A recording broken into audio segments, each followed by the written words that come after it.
I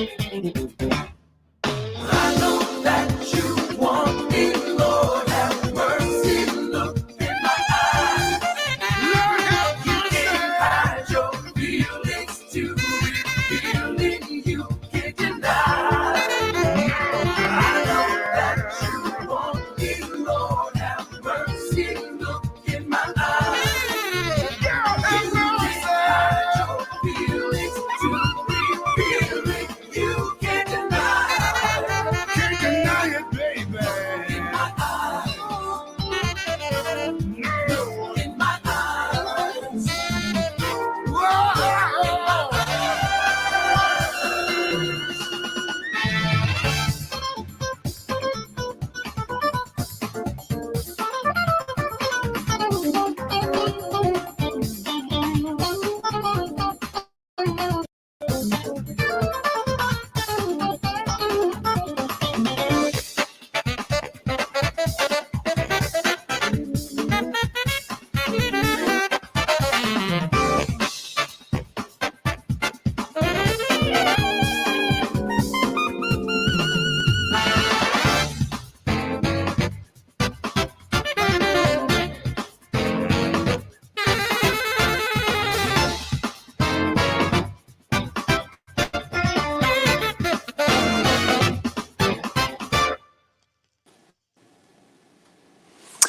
Unbelievable. Ladies and gentlemen, that is the latest from Tower of Power.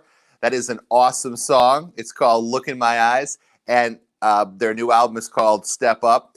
And we are really, really, really fortunate tonight. I mean, you've heard of Tower of Power for the last 50 years. You're still a young man, so very hard to go. What is hip? Don't change horses in the middle of the stream.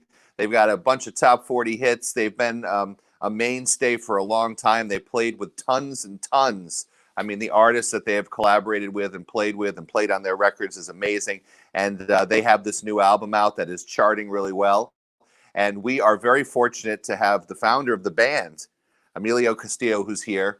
And we're going to bring him on the screen with us right now. So bring him on. There he is. Emilio, how are you? I'm good. So where are you? Where are we calling you? What state do you live in? California? No, I live in Arizona. I've been in Arizona for since '94. Oh, so but you guys started in California.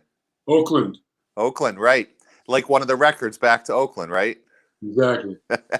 So first of all, I want to ask you because it's 50 years of Tower of Power. What did you think when you started the band back in the late 60s into 1970, that era? Did you even dream of the fact that you would have this kind of staying power? You know, I was 17 years old when I met Doc. And I'd already had the band for about a year and a half. And my vision was so small. I just thought if I could just get to Sacramento, like the band that I admired, they got a gig in Sacramento. I thought, wow, how cool is that? So I far surpassed my wildest dreams. We're showing some photos from the earlier days of the band. So take us back to 1968. Take us back to that period of time when you had a band called the Motowns with Doc, and tell us about Doc and how that morphed into Tower of Power. Well, the Motowns was a soul band. We patterned ourselves after this group that was like the tightest soul band in the East Bay. They were called the Spiders. And Doc was a roadie for a pretty famous hippie soul band that played the Fillmore West. They were called the Loading Zone.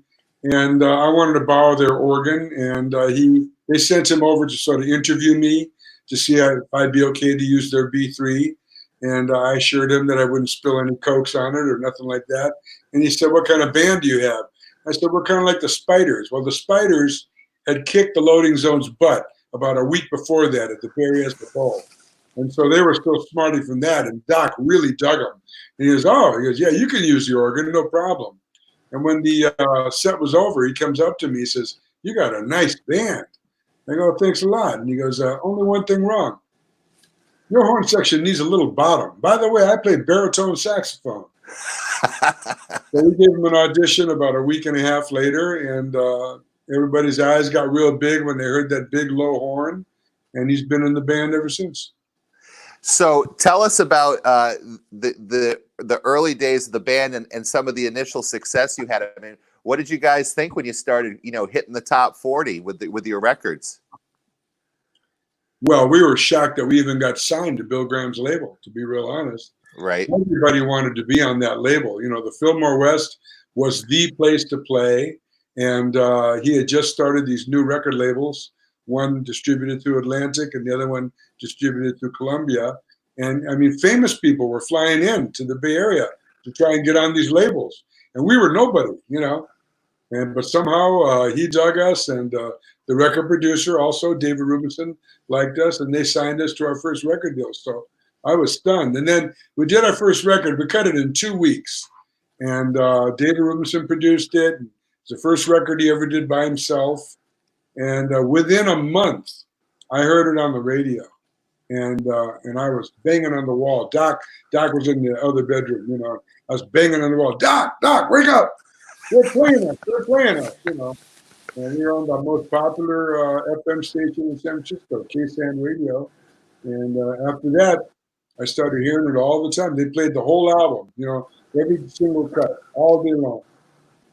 That's amazing stuff. And you're still excited to tell that story. I can tell that it doesn't get old. And, that's one of the questions I ask a lot of folks we have on. I mean, you've been in this business and doing this for 50 plus years. What's it like for you when you hit the stage in 2020? Do you get the same, feeling when that audience reacts to you guys? How does it feel now different from back then? Well, especially when the audience reacts well,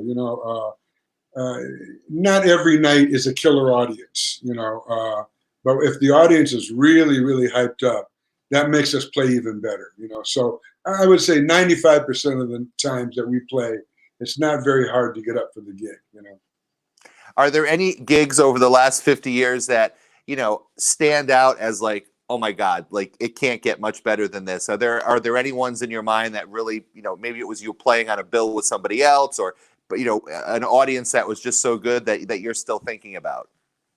Well, you mentioned that you saw us at Foxwoods in Connecticut. And, the first gig we ever played in Connecticut, we opened for Santana. And we had a good night that night, and he had an off night that night. And the next day, they wrote a big headline all across the top of the newspaper: Tower of Power, Steele's show from Santana. And, we've been golden in Connecticut ever since. And no matter what gig we do there, whether it's Toad's Place or, Oakdale or, whatever it is, all the different venues that are in Connecticut, the crowds are always fabulous, and we always have great gigs there.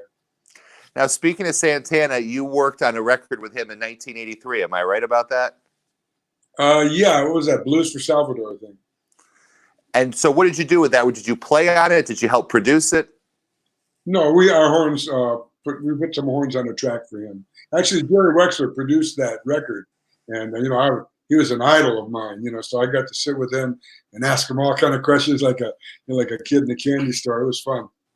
When you guys, so you develop that sound. I mean, there's not a lot of bands that have what you have. I can't explain it. I don't know if you can, but even when you hear that new track just now, it's just got that. It's got whatever that thing is, and I think horns make such a difference. And there's very few horn bands. I mean, Chicago, things like that. We actually, where we're coming from in Westerly, Rhode Island, we're the birthplace of Roomful of Blues.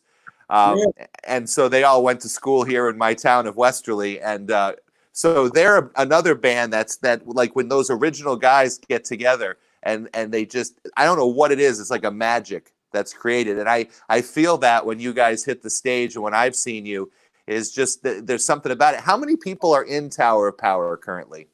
10 pieces. We've been 10 pieces most of our career. There was a couple of years there early on where we had a percussionist, and so we were 11, but not that long. Now, musicians have come and gone through the band as the years have gone on. You're a mainstay. How do you decide if somebody leaves?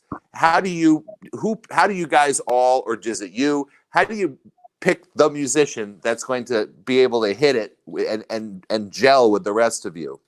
Well, let me just say, I'm the leader of the band, but it's a band, and so everything we do, we talk through it, and it's a group choice, But these days, we've been at it so long, And, it looks good on the resume to say you did some time with Tower of Power. So it's not as though we have to scan the horizon to find somebody, they're lining up. And so, basically, whoever's got the concept and has the musicality. And the most important thing is, who are they as a person? Because we got to spend a lot of hours on the bus with these people, and we don't want anybody besmirching our reputation. So, we're very careful about who we choose, but obviously great musicians and good people. So before the whole COVID thing happened, how many dates a year were you guys averaging? We always go out 200 days a year. I mean, it's been like clockwork. 200? Yeah, for years. But that's not all years. That's some days are travel days, some days are off. But anywhere from 150 to 175, I would imagine. And you don't get tired? Oh, sometimes I do. The travel is the toughest part. What's the difference between nowadays and when you first started? I mean, the traveling's probably a little easier, and the hotels are probably more bearable than they were at the very beginning. Well, I was, an alcoholic drug addict out of my mind the first 20 years, and I've been sober for the last 32 years. That's the main difference. So this whole COVID thing obviously has stopped like every tour in the world. It's crazy. So for someone like yourself and your band who are used to being on the road so much, is it tough to have to sort of quarantine at home? What has this been like the past 2 months for you? I think, it is tough, but I think it's tough for everyone, and everyone has to sort of figure out how they're going to deal with it. But for me, fortunately, right before the lockdown happened, the record came out, March 20th, it was released. And we got this killer PR girl named Fiona Bloom, and she's had me besieged with interviews like this, some of them video, some of them audio, some of them on the phone. I do a lot of, radio IDs. I taught a recording class at ASU for my friend's recording class. And, I do a lot of Zoom. I'm a recovery guy, like I said. So I do a lot of Zoom meetings there. I'm a church guy too, so I do church, on Sunday, and then midweek meeting all on Zoom, and it's different, but we're getting by. I mean, I'm a big believer in God, so I know God's going to bring me through. So all I do is put one foot in front of the other and go forward in faith. It has been good. So I at my local church, we started doing all the streaming of the services and stuff. And I'll tell you what, attendance is up. I mean, because it's easier to go to church on your phone or on your computer, and you start looking at the numbers, and you're like, wow, that's more than usually shows up. Yeah, that's because they're just walking from the bed to the office, right? So the new record, I mean, it's got to be gratifying. When I was looking at the chart positions on the different Billboard charts, like jazz, R&B, one of the charts was number 5, another chart number 1. Like, that's got to be gratifying that 50 years on, your records are still at the top of the charts. That's got to be cool. Yeah, it is. It's wonderful. I mean, the same thing happened with our last record, Soul Side of Town. And I have no explanation other than we didn't go away. And so now, over the years, you've worked with it. I mean, I saw the list of artists that you've recorded with, worked with: Aerosmith, Hart, Rod Stewart, Elton John, Bonnie Raitt, Paula Abdul. I mean, did these guys, they just call you and say, we want that Tower of Power sound on this song? I mean, how does that work? And the list of people that you've worked with is like crazy long. Yeah, well, if you think about it, there's a trillion guitar players and a trillion drummers, but horn sections, you can count them on your fingers, And we happen to be, well known for years, have a lot of recording experience, play with a lot of famous people. So quite naturally, if somebody's thinking, maybe we need some horns in this track, who are they going to call? They're going to call Tower of Power. So we've been fortunate in that respect, but it kind of happened by accident. When we started out, we were hanging out one night, middle of the night, get a call, and it's Carlos Santana, and he says, we're over here at Columbia Studios in the city, and we got this song. We think it sounds really good with your horns on it. Want to come over? And we went over. We did Everybody's Everything. And, we put those horn parts on in less than an hour. We made up the parts, did it in less than an hour, walked out. He stuffed a bunch of money in my hand, I go, what's this for? He says, for coming over. We appreciate it. I was going over there for fun. I didn't expect to get paid, you know. And after that happened a few times, you're like, oh, so got another career going here, you know. Yeah, absolutely. So, of all those guys that you've worked with, I mean, you know, who's the easiest to work with, and who was maybe the most challenging? Well, the easiest to work with, Huey Lewis. I Really? played, yeah, I played with Huey Lewis in the News 4.5 years live, and now we did the recordings, but we played with him live, and just a great guy. You know, him and the guys, they're big fans of my band. We were big fans of his band.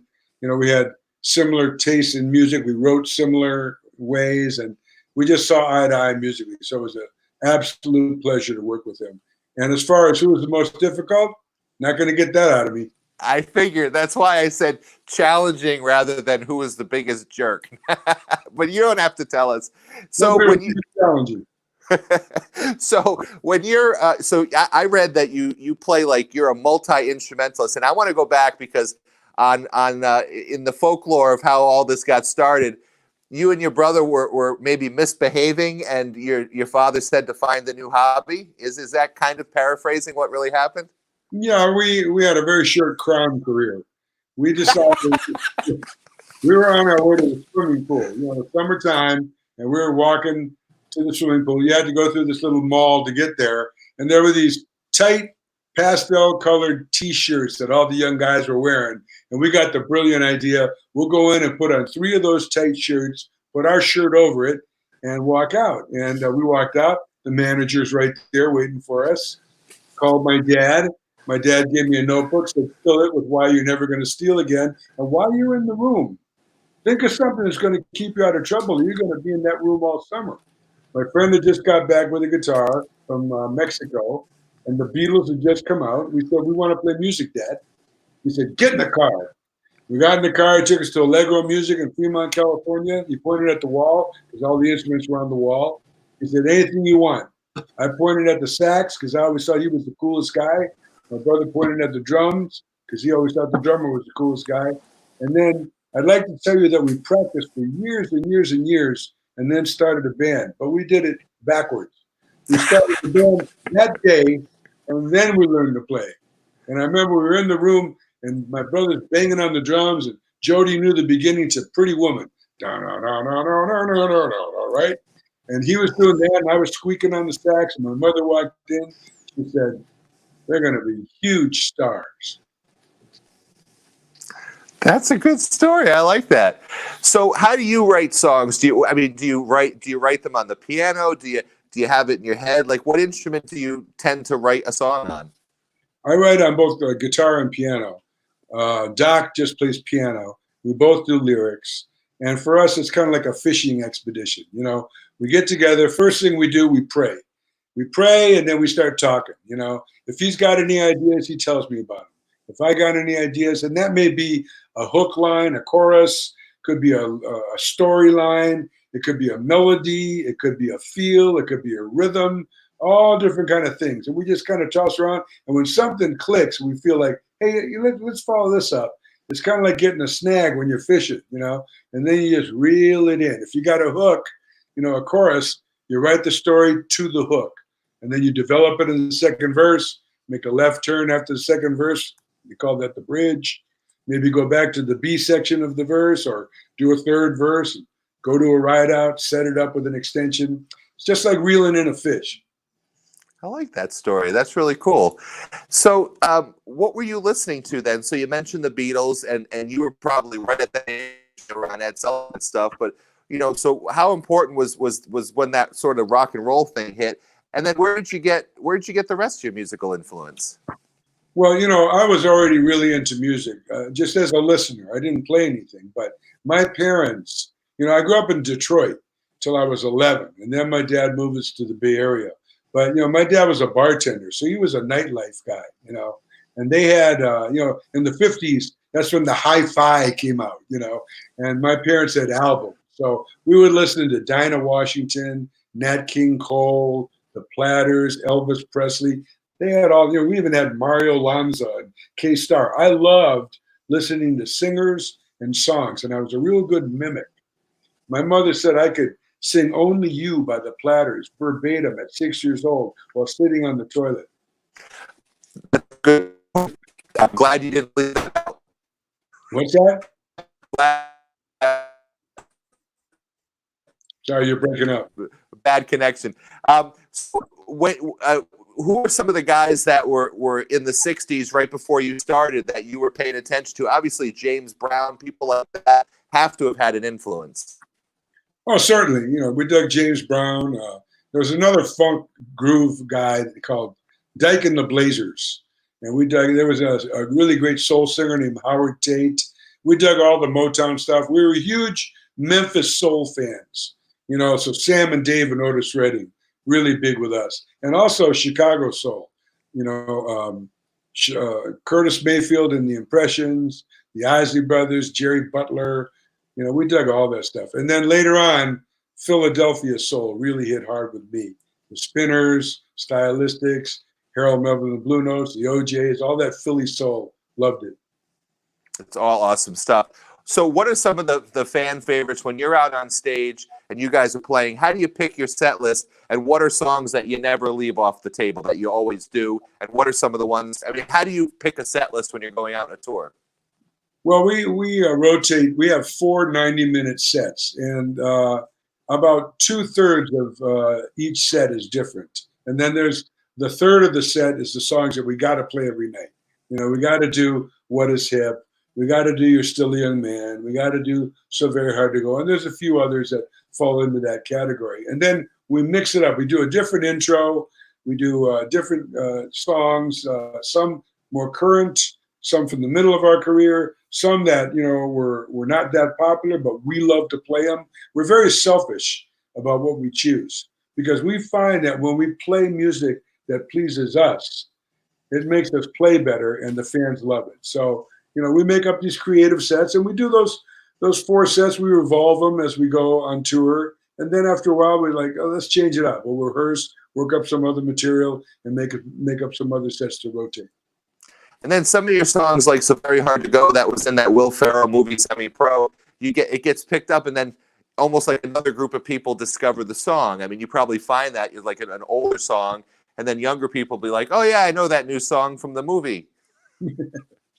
Yeah, songwriting, you know, I think songwriting is one of the greatest professions in the world. I'll never forget, you know, when we first made our first record, one day I got this check in the mail, you know, it was for like, you know, $130 or something. I called my manager in LA. I go, I think there's a mistake. He goes, what's the matter? I go, I got this check. It's from somebody called ASCAP.